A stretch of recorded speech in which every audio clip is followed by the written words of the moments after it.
children, and welcome to another week of remote education. This is your Monday Maths and it's the 8th of February 2021 and we are continuing with our topic on time. Today what we're going to do is we're going to do things a little bit differently because usually we would just be carrying on with our lessons and learning something new, but I've decided that today what we're going to do is we're going to take a little pause and we are going to consolidate what we have learned so far about time. So we're going to have a little practice as much as we can of looking at clocks and identifying the time on those clocks. Okay, now it's time for some quick maths practice because every day we should be practicing our mental math skills. So what I would like you to do is I would like you to take a look at the grid I've got on the screen now. Okay, you'll see lots of columns and lots of rows with all kinds of different numbers in. What I would like you to do is I would like you to try to make the total of 3, okay? So wherever you can see the number 3, it can be addition or take away calculations. Wherever you can see that, I'd like you to make a note of it. So for example, I've got 3 add 0 equals 3. I've also got 6 take away 3 equals 3. Oh, I can see there that we've got 2 add 1 equals 3. And we've also got 1 add 1 add 1, which also is equal to 3. So I want you to have a little look at the grid now, and I would like you to pause the video and see how many different ways you can make 3. I'm going to get rid of mine now so that you can have a fresh start and you can find all of those different ways. Okay children, it's the subitizing part of our lesson. Let's look at the screen and identify how many we can see, and then we will review at the end. The first thing that you're looking for is the circles. Let's go. Excellent, well done everybody. How many green dots can you see this time? Excellent. How many pink dots? Brilliant. And how many red shapes can you see? Superb. Let's review. Okay children, time to review. The first one, we were looking for the circles. Well done if you spotted that there were 4. Next, we were looking for those green dots, and I can see that there are just 2. The next one, we were looking for those pink dots, and I can see a 2, a 2 and a 1, which of course is equal to 5. And then finally, we were looking for all of the red shapes in the picture, and well done if you managed to spot that there are 3. Okay children, time to refresh your memory of our key vocabulary. This is taken from a slide from last week, and I just want you to spend some time now having a look at each of the words and maybe just thinking about how they relate to time. Okay, what I've included in today's worksheet is I've included a little activity for you, okay? Now, it's an activity which involves making your own clock, okay? Because if we were at school, we would all have our own little clock that we could use in the classroom, okay? So I've included it in today's worksheet for you. So all you have to do is cut out the circles. There are 2 of them. So you've got the one that looks like the one on the screen now, and you've also got another one which you can pop behind it, okay? And what they are is on the other one, it's got o'clock, 5 past, 10 past, quarter past, all of those little prompts for you. And it does tell you in the instructions that you will need a split pin, okay? The split pin would usually be used in school so that we can attach the hands to the clock, but don't worry too much about having this because you'll be able to just use the hands in the middle of your clock and just move them around, okay? So this is really going to support you with your work over the next week, really, and it will really help you to understand time, okay? So I really encourage you to make one of these clocks if you can. But obviously if you've got one at home, I know that some of you have already got these at home, real ones, so you don't feel like you have to make it, but I would really encourage you to go ahead and make one. Okay, now let's just think back to what we learned last week. So we learned that there are two sides of the clock. We've got the past side and we've got the to side. We learnt all of these different terms such as o'clock, quarter past, half past and quarter to. And we also learnt about the scale around the clock, didn't we? So we know that it goes from 1 to 12 for the hours, and it also goes from 5 and counts in multiples of 5 all the way around the clock for the minutes, okay? And we know that when we get to half past, it starts to count down towards the hour again, doesn't it?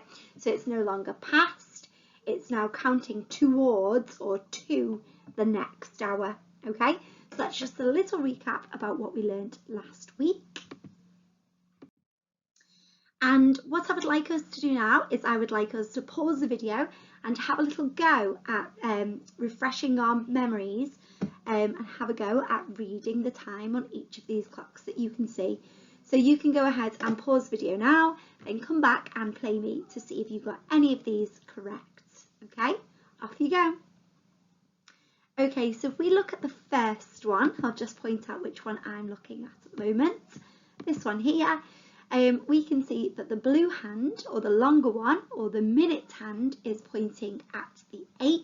So we know that that's on the to side of the clock. And if we were to count, we know that there are 5, 10, 15, 20 minutes until the next hour. So we know that it's pointing at 22. And we can see our hour hand, which is the red one, or the smaller one, is pointing towards the 6. It's not quite there just yet, but it is nearly there. So we know that this clock reads 22, 6, okay? Let's look at the second one, okay? We can see that blue hand again, the minute hand, is pointing on the side of the to side of the clock because it's pointing at 11. And we know that there are 5 minutes left until the next hour, okay? And we can see that the hour hand is pointing somewhere in between the 9 and the 10, and we know that it's getting closer to the next hour, so we know that this clock reads 5 to 10. Let's look at clock number 3. Again, we can notice that the blue hand, the minutes hand, is on the to side of the clock, and this time it's pointing at 10. So we know that there are 10 minutes left until the next hour, and we can see that the hour hand is pointing nearly at the number 5 there, the hour of 5. So we know that this clock reads 10 to 5. Let's have a look at clock number 4. Hopefully you will have got some of these correct. Now these ones are a little bit easier in my opinion because they're all on the past side of the clock. That's something that I've noticed. So they're all on the past side, okay? So here we can see that our minute hand, the blue one, the longer one, is pointing at the 1. So we know this on our scale means that it is 5. And we know that it's on the past side of the clock, so we know it's 5 past something. And if we look at our hour hand, we know that it's pointing somewhere in between the 5 and the 6. But we know that when it's past something, we always go for the number before, don't we? So we can say that this clock is 5 past 5. Okay, let's look at clock number 5. Clock number 5, again, is on the past side of the clock. And if we had our scale of 5, 10, we could see that this is 5 past, okay? It's 10 past, because the minute hand is pointing towards the 2, and we know that we look at our minute scale when we're reading the minutes on our analog clock, okay? So we can say that this clock is 10 past, and if we look at our hour hand, we know it's in between our 9 and 10, and we know that when we're counting past the hour, we always go to the hour before, okay? Because we're not counting to the hour now, we're counting past the hour before. So we can see that it is on the 9 there, okay? Because it's closer to the 9, and we go for the hour before, don't we? So we can say that this clock is 10 past 9. And let's look at our final one. I'll do this nice and quickly. So you can see that the minute hand is pointing towards the 2. And again, we know this is 10 on our scale. And we can also see that the hour hand, the smaller one, or the red one in this case, is pointing in between our 4 and 5. And remember, we always go for the hour before when we're counting past on the clock. So we can say that this is 10 past 4. Well done if you managed to get some or all of those correct. We will be practicing some more throughout today's lesson, so please don't worry if you aren't quite confident on it yet, because towards the end of the lesson today, I'm sure you will be much more confident. Okay children, let's develop your learning a little bit further. Now this is quite tricky because it involves problem solving, but what we're going to do is we're going to give it a go and we can have a little go at the ones on the sheet a bit later on. Okay, so first of all, I'm going to read the problem to you now, and I want us to pick out the key pieces of information together. Okay, so here it says Jane got on the bus at 9:15 a.m. So that's a key piece of information. Let's go ahead and highlight that now. And if we look at the clock underneath, we can see that the clock is actually showing 9:15 a.m., isn't it? Because it's pointing to 9:15. We know that 9:15 is 15 minutes after the hour, isn't it? Okay. Now, the journey took 40 minutes. So I'm going to go ahead and highlight 40 minutes because, again, that's another key piece of information that we will need to help us problem solve. Okay. Now, the last thing it's asking us to do is think about what time she got off the bus. Okay. So we're starting at 9:15. We're going to have a journey for 40 minutes, and then we need to tell them what time Jane got off the bus. So we know that the minutes of our clock go on the scale of 5, don't they? They go in multiples of 5. So what we can do is we can count in our multiples of 5, 40 minutes, can't we? Now, the place where we're going to be starting from is we're going to be starting from the 9:15, okay? So I know that when we usually count in our 5s around the clock, we usually start at the 1, don't we? And we say that's 5, then the 2 is 10, and so on. But what we're going to do this time is we're going to count in our 5s around the clock until we get to 40. And our starting point is here, isn't it? Okay, it's here at this 9:15 because we're not starting at 9 o'clock. She's got on the bus at 9:15. Okay, so that's our starting point. Let's count in our 5s around the clock then. 5, 10, 15, 20, 25, 30, 35 and 40. Okay, we can stop counting now because that's our 40-minute journey. Okay, so now our minute hand would be pointing towards the 11 because it would have moved 40 minutes, wouldn't it? Okay, time would have passed 40 minutes on, and it would now be pointing at the 11 or at the 5-2. Okay, so we know that it's 5 to something. Now we need to figure out whether it's 5 to 9 or 5 to 10 because that hour hand doesn't move very far. It doesn't move all the way around the clock, does it? It only moves in between those 2 hours of 9 and in between the two numbers, of 9 and 10. Now we know that if the minute hand is on the 2 side of the clock, we know that we're counting to the next hour. Okay, so we were on 9 and we need to count to the next hour now because the minute hand has moved to the 2 side of the clock. So it would read 40 minutes after 9:15 would read 5 to 10, wouldn't it? Because we'd be counting to the next hour. So the clock would read 5 to 10 and she would get off the bus at 5 to 10. Okay?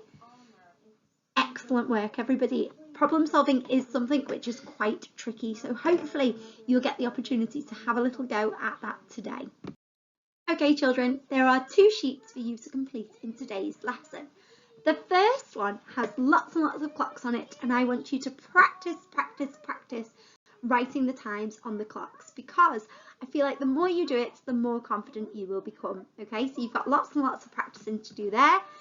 Some of them you'll be writing the times, and some of them you'll be drawing the hands, and then right at the bottom you'll be thinking about how many hours after or before. Okay, so that's your chili challenge for today. So just like we've been doing in the problem solving, it's a little bit of that again. Okay, and it might come in really handy if you use the clocks that you will have made from the do now. Okay, the second sheet is all about problem solving. You've got 3 challenges to do.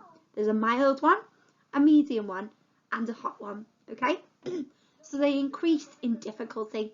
So I want everybody to try the mild one, but then if you're feeling like you're very, very confident with time, I'd like you to challenge yourselves. I'd like you to try the medium, and if you're finding it even easier, you could always try the hot as well. Okay, so remember, use those clocks that you made from the do now, and this should help you with today's task. Okay, I cannot wait to see how you get on with today's activities, and as always, if you need any help or support whatsoever, then just give us a little message. Okay, I hope you've enjoyed your Monday morning maths, and I shall see you tomorrow for a little bit more. Bye bye for now, children.